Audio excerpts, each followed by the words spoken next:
মাথাটা কেমন ঝিমঝিম করছে। ডাইনিং রুমে আর বসে না থেকে রুমের দিকে হাঁটা ধরল সে। শান্ত প্রেমের অবস্থা দেখে মিটি মিটি হাসছে। প্রেম ভুরু কুঁচকে কিছুক্ষণ তার দিকে তাকিয়ে থেকে আর দাঁড়ালো না। প্রেম কি মনে করে নিজের রুমে না গিয়ে আমজাদ খানের রুমে গেল। আমজাদ খান বিছানায় বসে বসে ল্যাপটপে কাজ করছেন। আফরোজা বেগম রুমে নেই, হয়তো ফিরোজা বেগমের সাথে গল্প করছেন কোথাও।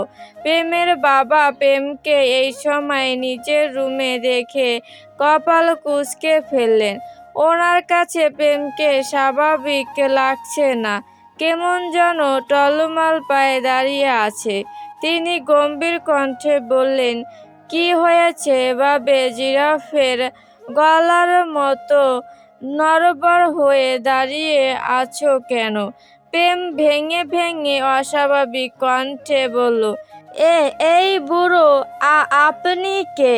আমার বউ কই? আমজাদ খান বিরক্তি প্রকাশ করে বললেন, আমি সিন্ধুকে লুকিয়ে রাখছি তোমার বউকে।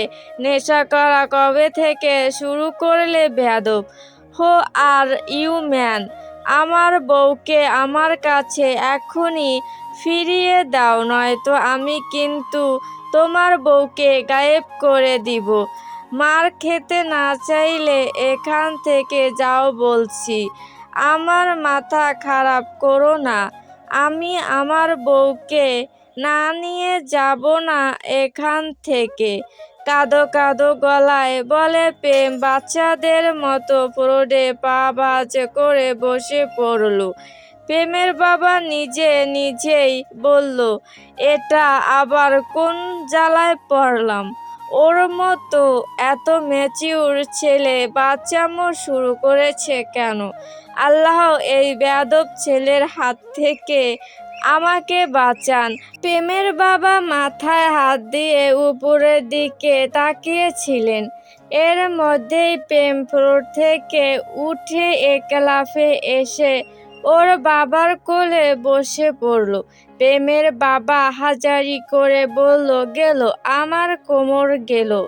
কেউ এই দামড়াটাকে সরাও আমার উপর থেকে। এই বয়সেই আমাকে বোধহয় বিছানায় শুয়ে দিবে এই দামড়া বেয়াদব। প্রেম সে দিকে পাত্তা না দিয়ে তার বাবার মুখমণ্ডলে আলতো করে হাত দিয়ে আঙুল ঘোরাতে ঘোরাতে বলল, আজ কোনো কথা হবে না বউ। আজ আমি তোমার সাথে খেলবো। কি খেলবি বেয়াদব ছেলে?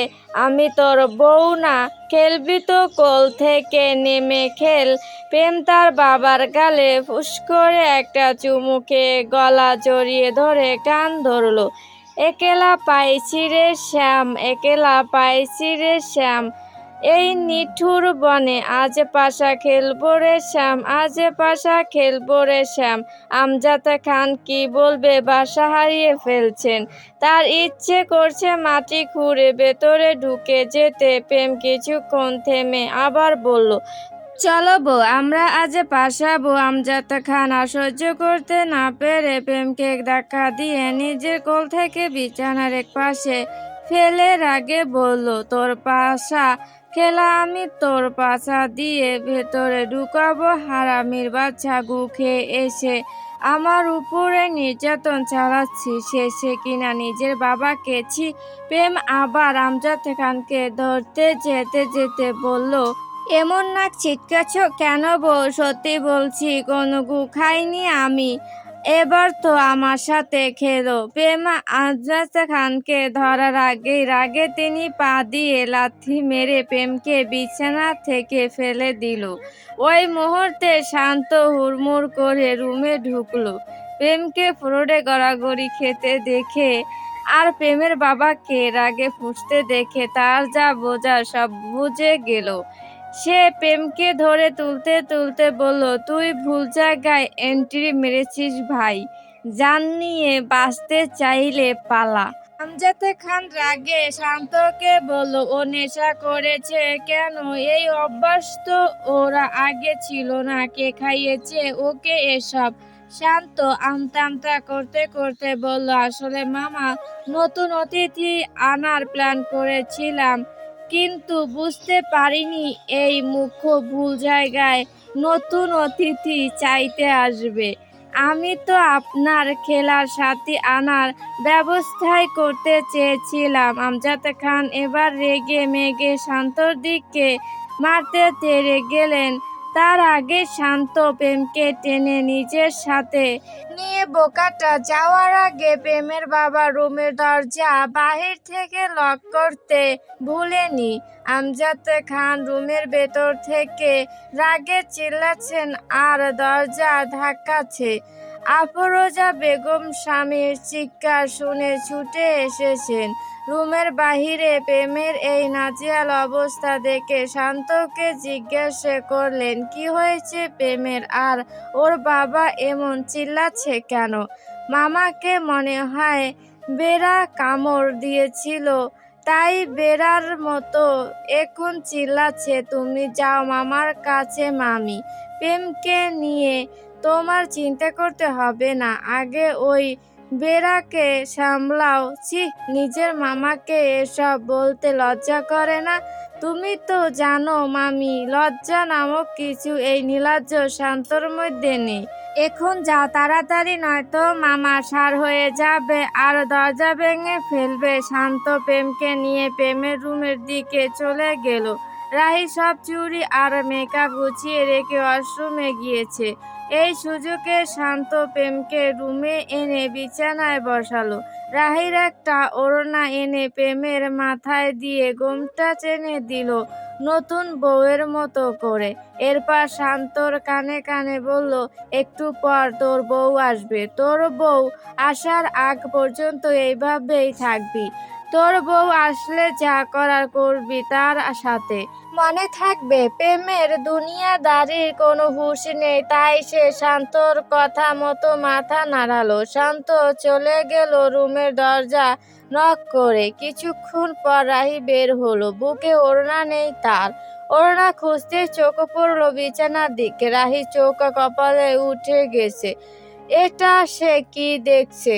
সে তাড়াতাড়ি প্রেমের কাছ থেকে ওড়নাটা ছো মেরে নিয়ে নিল। প্রেম রাহিকে দেখে বলল, এতক্ষণ কোথায় ছিলে বউ? তোমাকে না পেয়ে আমি এক বুড়োকে আমার ইজ্জত বিলিয়ে দিয়েছিলাম। ওই বেটা কি উল্টাপাল্টা বকবক করছেন। প্রেম বিছানায় উঠে দাঁড়ালো। রাহিকেও টেনে বিছানার উপর দাঁড় করালো। রাহি প্রেমকে ঢুলতে দেখে নাক মুখ কুঁচকে বলল, আপনি নেশা করেছেন এমপি সাহেব? প্রেম উত্তর না করে গেয়ে উঠল, ও নেশা নেশা, ও নেশা নেশা, নেশা নেশা লাগেছে প্রেমের নেশা, তাই প্রেম দিবে তার বউকে শশা।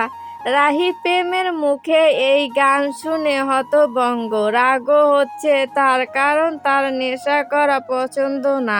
রাহি রাগে প্রেমকে ধাক্কা দিল। ধাক্কার তোপ সামলাতে না পেরে প্রেম বিছানায় শুয়ে পড়ল।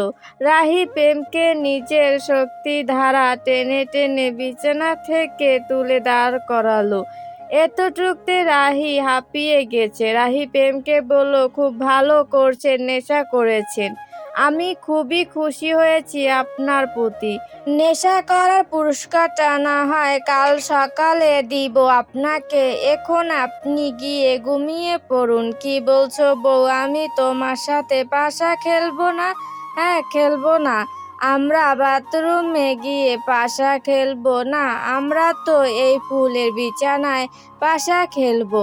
বলেই প্রেম রাহিকে ধরতে যায়। রাহি পিছনে সরে যায়, কিন্তু প্রেম ছেড়ে দেওয়ার পারত না। সে রাহিকে বারবার ধরতে যাচ্ছে আর রাহি দৌড় দিচ্ছে এবং রুমে সাজিয়ে রাখা ফুলগুলো ছুঁড়ে দিচ্ছে প্রেমের দিকে।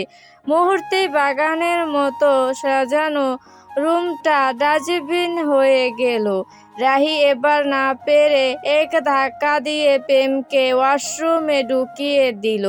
বাহিরে থেকে দরজা আটকে বলল, এবার মনের সুখে আপনার যাকে খুশি শসা দেন ভণ্ডলোক।